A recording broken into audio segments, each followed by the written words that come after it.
Hello வணக்கம், இது உங்கள் சிவி ஜோன். சொல்லரும் எப்படி இருக்கீங்க? இப்போ பார்த்தீங்கன்னா விஜய் சேதுபதி அவரோட எபிசோட் ஸ்டார்ட் ஆச்சு. ஸ்டார்ட் ஆன ஃபஸ்ட்டே அடிக்கிற அடி பார்த்தீங்கன்னா கமருதீன் தான். ஏன் சிரிச்சதும் ஒரு குத்தமான்ற மாதிரி இருந்துச்சு. அவர் அதாவது உள்ளேருந்து வந்து ஒரு இது இருக்குது, எடுத்துகிட்டு வாங்க ஸ்டோர் ரூமில் அப்படின்னு பார்த்தா உள்ளேருந்து அந்த கிச்சடி எடுத்துகிட்டு வராங்க. அதுக்கு சிரிக்கிறாரு. ஏங்க சிரிக்கிறீங்கன்னு கேட்குறாரு. அதுக்கப்புறமா உங்களுக்கு எத்தனை கேமரா முதல் இருக்குன்னு தெரியல அப்படின்ட்டு திவாகர் கேட்குறாரு. அவர் 60 கேமரா அப்படின்றாரு. முதல் திவாகரை பார்த்து கற்றுக்குங்கன்றாரு. அதுக்கப்புறமா வந்துட்டு எஃப்ஜேவை கலாய்க்கக்கூடிய விஷயங்கள்லாம் வந்துச்சு.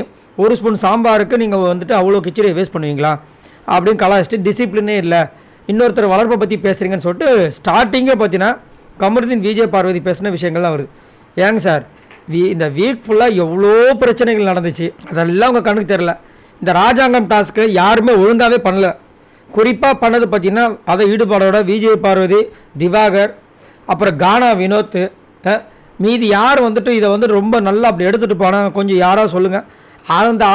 அதை மாதிரி மிக்சராக சாப்பிட்டவங்கள வந்து சொல்லுவாருன்னு பார்த்தா இவங்க வந்து இந்த வளர்ப்பு அந்த ஒரு வாட்டி அதுவும் வந்துட்டு உங்களை நல்ல பண்பாக வளர்த்துருக்காங்கன்னு அவர் சொல்லியிருப்பார்.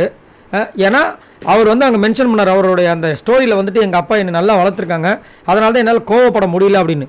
இங்கே நீங்கள் கோவப்பட்டு ஒரு பொண்ணு அடிபட்டு போயிருக்கு, அந்த நேரத்தில் மார்க் பண்ணால் யாருக்காவது கோவம் வரதான் செய்யும். அதனால் நல்லா பண்பாக வளர்த்துருக்காங்கன்னு சொன்னீங்களே, இங்கே எங்கே போச்சு உங்கள் பண்புன்ற மாதிரி தான் அவர் மீன் பண்ணார். அதுக்கு வந்து வளர்ப்பு சரியில்லைன்னு சொல்கிறீங்க, உங்கள்கிட்ட வந்துட்டு குழந்தைய கொடுத்தா நீங்கள் நல்லா வளர்த்துருவீங்களா, வளர்த்து கொடுத்துருவீங்களான்னு சொல்லிட்டு. ஆனால் கமருதீன் ஒரு விஷயத்தை பண்ணார், அதான் ஒரு பாராட்டு. அவராவது சாரி கேட்டார் விக்ரம் கிட்ட போய்ட்டு. நீங்கள் ஏன் சாரி கேட்கலன்னு சொல்லிட்டு விஜய் பார்வதி கேட்குறாரு. அவங்க எப்படி கேட்க முடியும்? ஏன்னா அவங்களுக்கு அடிபட்டப்போ அவர் வந்து மார்க் பண்ணி கலாய்க்கிறாரு. திரும்ப அந்த பெட்ரூமில் வந்துட்டு அவங்க வந்து அந்த கிச்சனில் வர்றதுக்காக வந்துட்டு பேசிகிட்டு இருக்கும்போது ஆப்போசிட் எல்லாருமே கலாய்க்கிறாங்க. அதில் வந்து இவர் நடுவில் போகிறாரு தேவையில்லாமல். நீங்கள் எதுக்கு முதல்ல உள்ளே போனீங்க விக்ரம்னு கேட்குறதுக்கு இவருக்கு முடியல. ஃபுல்லாக வந்து எப்போ பார்த்தாலும் விஜய் பார்வதி கமருதீனை போட்டு தாக்குறது இது ஒரு குழப்பம் வச்சுட்ருக்காரு. ஏன்னு எனக்கு ஒன்றும் புரியல. இப்போது அதே மாதிரி விக்ரமும் சொல்கிறாரு, உங்களது வந்துட்டு நல்லா மாற்றம் ஒன்று இருக்குது, அது நல்லா இருக்குது, ஆனால் அது உங்கள் கண்ட்ரோல் இல்லாமல் போயிட்டுருக்குன்றாரு. இந்த மார்க் பண்ண விஷயங்களா அப்போ வந்து நீங்கள் வந்துட்டு அதை வந்து இது பண்ணுறீங்களா? கண்ட்ரோல் இல்லாமல் போனதுன்னா அப்போ மார்க் பண்ணால் ஓகேவா?